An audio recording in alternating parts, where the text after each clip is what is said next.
con Julio César Cueva, penalista, querido amigo. No sé si quiere, bueno, comenzaré yo.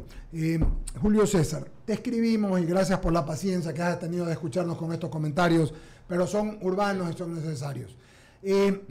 Mucha gente, y hoy no vamos a tocar un tema en particular, estamos tratando de un par de veces a la semana de darle a la gente de hacer una especie de pedagogía jurídica. Ayer lo tuvimos a Carlos Luis Sánchez y hablamos con él para que la gente entienda del lavado de activos, porque tú le preguntas al hombre común, nadie entiende ni sabe cómo se configura, qué se trata, así que le dedicamos 20 minutos al asunto. Hoy, en cambio, y por eso le pedí a Wendy, nuestra coordinadora de noticias, que te ubique y te busque, tú eres un muy buen abogado y un gran penalista, para que le expliques a la audiencia cuándo o para cuándo se utiliza o se puede utilizar la figura de cuando estás encarcelado y tiene en casa. ¿Cuándo se puede utilizar esta figura? Arresto domiciliario. ¿Cuándo se puede utilizar? Porque, por ejemplo, hay un caso muy famoso que dice a los 65 años ya puedes hacerlo en casa, pero la gente no lo tiene claro. Antier estuvo el director de SNEM y me dijo, por ejemplo, nos dio unas estadísticas interesantes y nos dijo que habían algunas mujeres que estaban embarazadas y estaban presas. ¿Pueden ellas estar o no? En fin. Vamos a conversar contigo técnicamente y con mis compañeros para ir con una pregunta a cada uno. Y si hay una repregunta, pues con todo gusto, Julio César. Buenos días, bienvenido a I99 FM, 98.9 y al programa Diálogo. Qué gusto de saludarte. Gracias, Eduardo. Gusto saludarlos a todos ustedes, especialmente a ti. Muy amables por la invitación. A ver, la figura del arresto domiciliario, como bien dices, la gente no lo comprende porque piensan dos cosas que son un error. Primero, que solo se puede dictar cuando tienes más de 65 años o cuando la mujer está embarazada. Eso es un error porque eso no es así. Y lo segundo, de que también sirve para cumplir pena.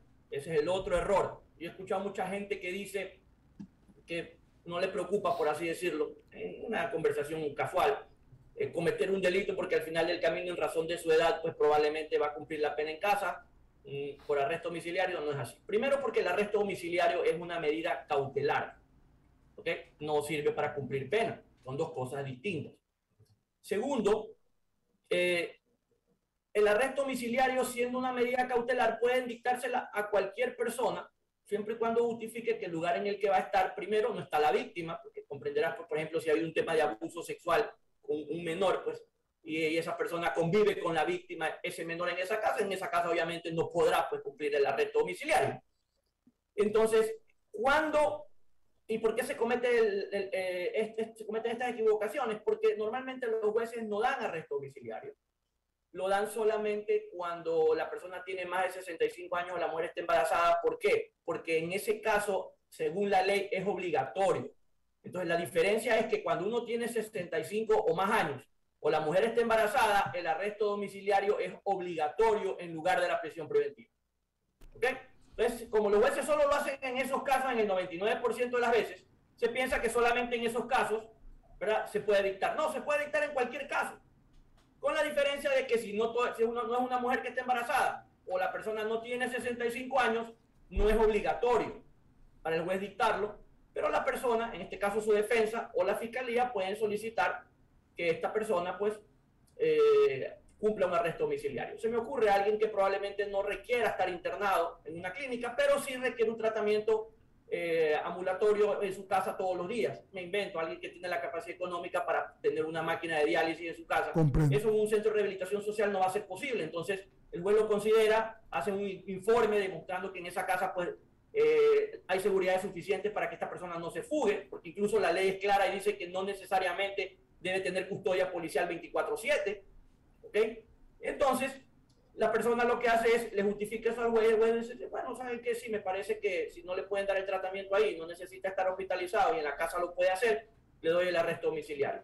Otro caso que se me ocurre, la persona justifica que tiene necesidad de acceso al internet permanente porque está estudiando y eso tal vez por alguna razón en el centro de rehabilitación social no se lo pueden facilitar. El juez puede considerar que tiene una medida cautelar, no un anticipo de pena, basándose en la presunción de inocencia.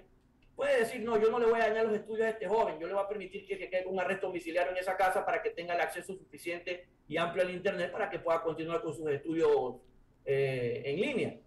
Entonces, lo que hay que hacer es justificar que amerita esa medida y se la pueden dictar a cualquier persona. No es que solo para el de 65 años o la mujer embarazada.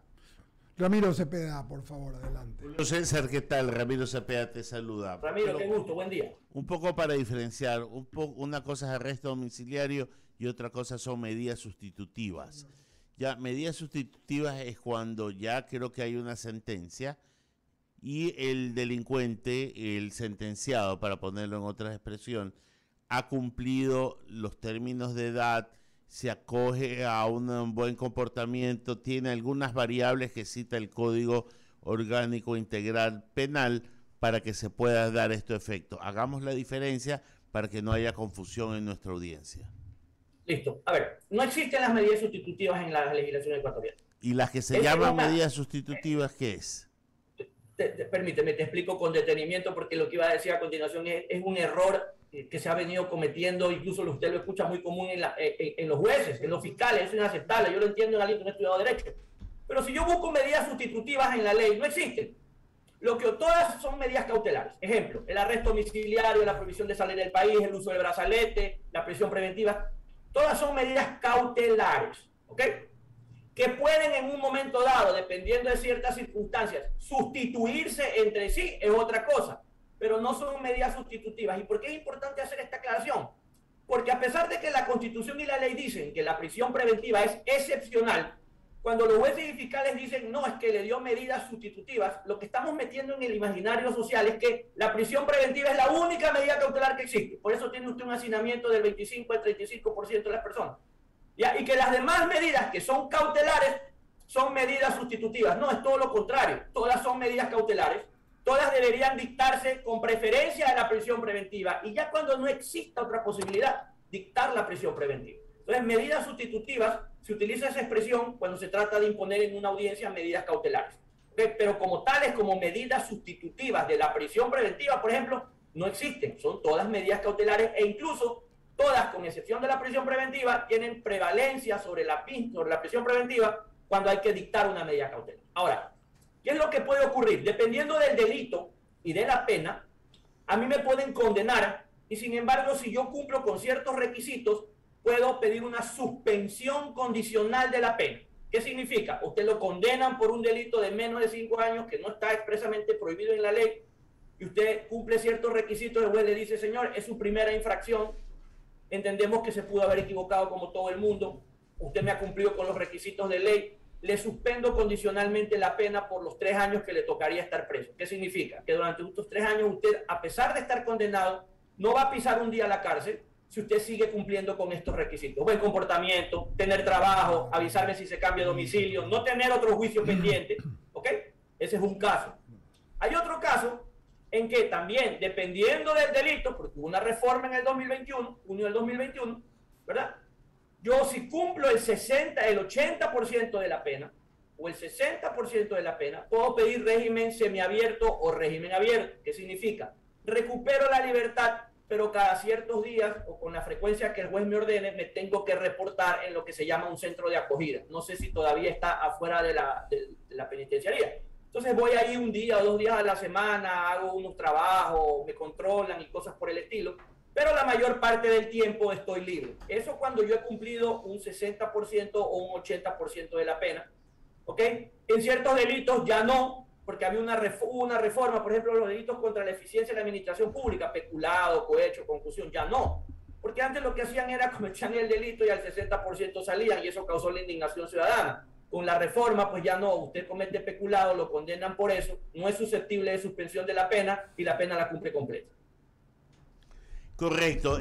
Lo que yo quería hacer la diferencia, y gracias por la corrección que me hace, es que las medidas cautelares son cuando hay indicios, cuando hay un proceso en marcha, y las otras son cuando habiendo una sentencia se cumplen determinadas variables para que el ya sentenciado pueda, por cosas de edad, por buen comportamiento, por cumplimiento proporcional de la pena, puedan acceder a estos regímenes abiertos, semiabiertos o atención en casa. Pero hay otras también situaciones como por enfermedades catastróficas, etcétera, etcétera. ¿Es esto también cierto? A ver, sí, las medidas cautelares, como el arresto domiciliario y todas las que he mencionado, es antes de tener una condena. Después de ya tener la condena, dejan de ser medidas cautelares y usted tiene que ir, si no le han levantado, por ejemplo, condicionalmente el cumplimiento de la pena, tiene que ir a cumplirla al centro de rehabilitación social. Cumplido cierto porcentaje de la pena, si el delito lo permite, el tipo de delito, porque no está permitido a todos los delitos, uno puede pedir la recuperación de la libertad bajo las condiciones que he mencionado.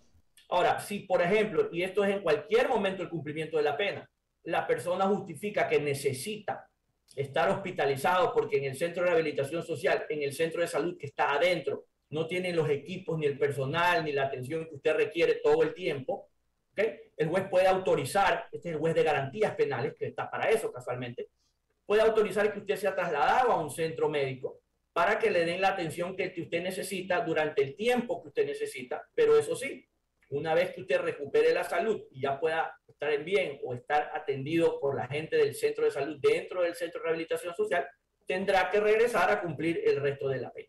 ¿Okay? Lo que en un momento dado la persona puede hacer, si ya a veces tiene una enfermedad terminal y todo lo demás, muchas veces el Congreso mismo lo que hace es levantarle la pena y permitirle la salida a la persona. Se podría intentar en un momento dado también con un habeas corpus, ¿ok?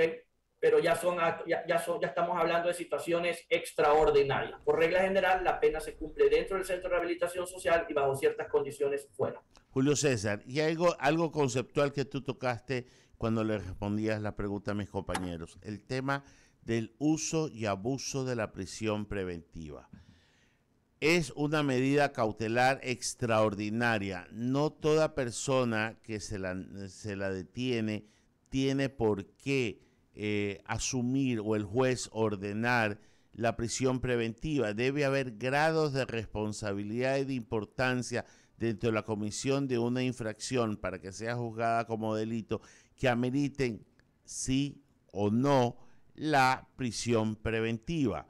Yo me recuerdo que cuando el actual fiscal general de la Nación hizo su presentación al Consejo de Participación Ciudadana Transitorio, su exposición versó sobre la prisión preventiva. Y esa ha sido una práctica de la Fiscalía, casi como pesca milagrosa, ordenar la prisión preventiva, lo que ha derivado en una, ¿cómo se podría decir?, aplicación excesiva que ha provocado lo que usted bien cita, el hacinamiento en las cárceles. Cuando el juez, a su real saber y entender y aplicando las reglas que le manda el Código de Procedimiento Penal, poder aplicar el procedimiento penal, poder aplicar la prisión preventiva. En efecto, lo que existe es un abuso del uso de la prisión preventiva y eso es estrictamente responsabilidad, por un lado, de la Fiscalía, que equivocadamente piensa que siempre que hay un proceso hay que pedir una medida cautelar. Primer error. En ninguna parte de la ley dice que hay que pedir medida cautelar. Es decir, yo puedo llevar a una persona a procesarlo y no pedir una medida cautelar. La Fiscalía piensa equivocadamente que siempre hay que pedir una medida cautelar y se ha vuelto casi una costumbre siempre pedir la prisión preventiva. ¿Por qué? Porque especialmente cuando los casos son de alto perfil mediático, se cubren las espaldas porque entonces salen en las redes y quieren la cabeza del juez, la cabeza del fiscal y entonces salen a decir que los van a investigar. Entonces, esto ha generado un abuso a tal punto que si usted pregunta al SNAI qué porcentaje de hacinamiento tiene, le va a decir que es más o menos como el 30 al 35%. Cuando usted revisa las estadísticas de cuántas personas están en los centros de rehabilitación social con prisión preventiva, y es casi el 30%. Entonces, el hacinamiento está dado por la prisión preventiva. El problema es que el Ejecutivo asume el problema, valga la redundancia, pero que lo causa son otras instituciones del Estado que no están bajo el control del Ejecutivo. Ahora, cuando el juez, y fíjense, es tanto el abuso que en la reforma que hubo en el 2021, el legislador tuvo que poner más candados, ponérsela más difícil a los jueces y a los fiscales para poder dictar la prisión preventiva, porque se dio cuenta del abuso generalizado que existía. Y aún así, todavía los niveles de hacinamiento en razón de la prisión preventiva no bajan. Es más, la prisión preventiva ni siquiera es que se dicta por la gravedad del delito. No se dicta ni siquiera por eso. Se dicta por condiciones particulares, personalísimas de cada sujeto. Y le doy un ejemplo. 4 personas pueden estar procesadas por el delito más grave. Me invento, femicidio. Pero cada una tiene condiciones personales muy distintas de la otra. y a unos pueden dictarle la prisión preventiva y a otros no. Ejemplo, yo demuestro que tengo trabajo, que tengo familia, que tengo bienes, es decir, demuestro a la fiscalía y al juez que tengo suficientes razones para quedarme a enfrentar el juicio que para irme.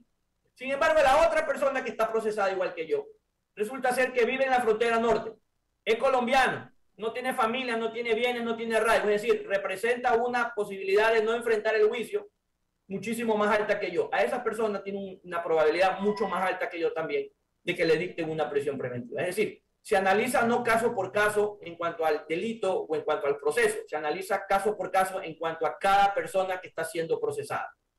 Y además, la ley dice ahora, justamente parte de los candados que puso el legislador y que aún así no han evitado el hacinamiento ni el abuso de la prisión preventiva, que el juez fiscal tiene que coger la lista de todas las medidas cautelares y explicar detenidamente por qué cada una de ellas no es suficiente para garantizar que yo me presente al juicio o cumpla la pena. Entonces yo digo, señor juez, la salida del país por tal razón es insuficiente y tengo que explicarlo. El arresto domiciliario y así sucesivamente hasta decir, señor juez, he evacuado y explicado detalladamente cómo cada una de las medidas cautelares no privativas de libertad es insuficiente para garantizar que el doctor Cuevas se presente al juicio, cumpla la pena y la reparación integral. En razón de lo cual doy por justificado que la prisión preventiva es la única medida suficiente para garantizar que el doctor Cuevas el día del juicio se va a presentar. Entonces el juez analiza, y si el juez considera que la fiscalía está equivocada, puede negar la prisión preventiva. Pero el fiscal, ¿qué es lo que hacen muchas veces los jueces? ¿Qué es lo que pasaba antes? Y de hecho todavía sigue pasando. El fiscal se paraba y decía, literalmente como usted me escucha, por considerar que las demás medidas cautelares son insuficientes para garantizar la presencia al juicio del procesado, solicito la prisión preventiva. No explicaba nada. Y usted no tenía capacidad de decir nada. Y el juez lo que hacía era peor, porque por último el fiscal la pide, pero quien está en medio para garantizar que no atropellen al ciudadano es el juez. El juez decía literal también, por pedirlo a la fiscalía y por considerar que la prisión preventiva es la única medida, dicto la prisión preventiva. Y ahí no había nada que hacer. Y eso es lo que tiene usted, eso es la razón por la cual usted tiene 11.000 personas con prisión preventiva, que representan el 30% del hacinamiento de la población carcelaria y prácticamente la totalidad del hacinamiento carcelario en el Ecuador. Claro que sí. Doctor Julio César Cuevas, Verónica Landeta le saluda rápidamente. En una última pregunta.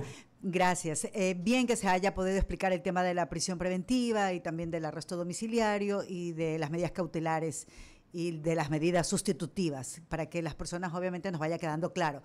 Mi pregunta es súper fácil y enmarcada. ¿Cómo le decimos, o mejor dicho, cómo hacemos que los controles policiales, las redadas, los operativos en donde se detienen a muchos delincuentes sean efectivos cuando estos van a enfrentar obviamente pues el tema de la justicia y no nos quede siempre ese mal sabor de que a un operativo, a una redada, a una detención de la policía, cuando ya llega la fiscalía, pues falta ciertas cosas, ciertos elementos, y cuando ya llega el juez, pues algunos vacíos, y de repente, pues lo que se hizo por este lado, por el otro, definitivamente se diluye, porque los detenidos salen por la otra puerta. ¿Cómo hacemos que esto de aquí definitivamente sea un poquito más efectivo? Ya que hay un nuevo ministro del Interior y va a aplicar nuevas políticas. A ver, lo que ocurre, y yo he sido muy crítico en esto, Verónica, es que tenemos una sociedad excesivamente punitiva. A todo el mundo lo queremos preso por cualquier cosa que nosotros queremos o creemos que es delito y lo queremos preso para siempre. Entonces resulta ser que pobre del juez que sea, y si el caso se vuelve mediático, pobre del juez que no dicte una prisión preventiva y pobre del fiscal que tampoco la pida. Y entonces así no funciona. La policía puede hacer una detención. Depende de si lo detiene usted con armas, con droga, o usted tiene una boleta, depende. Lo llevan donde el juez. La dificultad, ¿dónde está? Que el fiscal tiene 24 horas, porque es una detención en flagrancia, por ejemplo, 24 horas para poder demostrar que yo tengo todos los arraigos y todo lo que necesito tener, porque a mí como defensa no me corresponde hacerlo, ¿verdad? Para justificarle al juez que no hay otra medida que la prisión preventiva. ¿Ok? Pero el problema, ¿cuál es? Que se ha abusado de esto. Porque entonces al que tenía una cantidad pequeña de droga, lo metemos al tarro. Al que lo cogieron arranchando un celular, también lo metemos al tarro. ¿Okay? Y así es para crearnos una sensación social de mayor seguridad, y no es así. ¿Saben por qué? porque a ese que usted lo metió por arranchar un celular, cuando sale ya no sale arranchador de celulares, sale sicario experto. Claro, pero por ejemplo hay miembros de bandas narcodelictivas que también los han metido al tarro y han salido del tarro porque hay vacíos. Sí. ¿Cómo hacemos más efectivo? Cuando detienen bandas narcodelictivas no los hacen en operativos de los de la calle, ¿ok? Son operativos como el que pasó hace 2 días, que son organizados, planificados y todo lo demás. Claro. Entonces, ahí la Fiscalía ha tenido tiempo suficiente para reunir los elementos suficientes para convencer al juez de que les permita tumbar la puerta, porque sabe que ahí están esas personas. A esas alturas ya la Fiscalía debería tener elementos suficientes para demostrarle al juez que estas personas son un peligro y que no le van a aparecer, ¿verdad?, para poder enfrentar el juicio. Entonces, ahí sí, en cierta forma, para que esto sea efectivo, la Fiscalía tiene que tener ya, al momento de ir a tumbar la puerta, los elementos suficientes recabados muchas veces durante meses. Porque no es que ahorita se enteraron y le tumban la puerta después, no, eso no es en flagrancia. De tal manera que si falla eso para que el juez dicte la prisión preventiva es porque la Fiscalía se apresuró a tumbar la puerta antes de asegurarse de tener los elementos suficientes no solo para procesarlo, sino para asegurarse de que el juez sí le dicte la prisión preventiva. Entonces, es un tema de... Muchas veces se apresura la Fiscalía y entonces falla, y la obligación del juez no es complacer a la Fiscalía, es respetar los derechos de la persona, que está revestida de una presunción de inocencia. Y esto es importante decirlo, y me voy a tomar 10 segundos para esto. Nosotros vemos a esta gente muchas veces como delincuentes, pero tenemos que como ciudadanos pensar que mañana la puerta nos la tumban a nosotros. Y entonces ahí sí vamos a querer tener las mismas garantías. Claro, ¿okay? Si se mete en un delito, claro, obvio, si comete delitos, claro, actos irregulares, claro que le van a tocar la puerta. Sí, pero muchas veces no pasa así. Y a veces salen los medios y usted no sabe qué es lo que pasó. Y al final del camino nunca lo procesan. O si lo procesan, nunca terminan de acusarlo y usted no sabe cómo es que fue que le terminaron tumbando la puerta. Porque se supone que si le tumbaron la puerta estaban ya casi que seguros de que usted tenía adentro evidencia o que adentro estaba todo lo que se necesitaba y los partícipes. Entonces muchas veces es por la premura, incluso de darle resultados a la sociedad, que se anticipan a hacer estas cosas, violentan los procedimientos, el juez se da cuenta y el juez dice, no señor, usted primero tumbó la puerta y pidió la orden judicial después, eso es al revés. Yo no puedo hacer más que anular esto. Y el juez está haciendo bien, pero la sociedad no lo entiende así. Claro. Entonces creo que cuando falla en temas de que haya operativos previamente organizados, es que no se recabó suficientes elementos, no solo para procesarlo, sino para garantizar que el juez no tenga otra opción que dictar la prisión preventiva. Esa sería la forma de corregirlo. No son más leyes, es aplicarlas correctamente. Es aplicar bien los procedimientos, entendido. Sí, muy amable el doctor Julio César Cueva. Te mandamos un abrazo. Realmente la idea era aclarar sobre todo el tema del arresto domiciliario y ese fue el objeto de la entrevista, pero nos pusimos a hablar de todo, de la prisión domiciliaria, del arresto domiciliario, de la prisión preventiva. Gracias por contestar, querido amigo. Te mandamos un abrazo y nos vemos pronto. Un abrazo para todos. Muy amable. 8:36 de la tarde.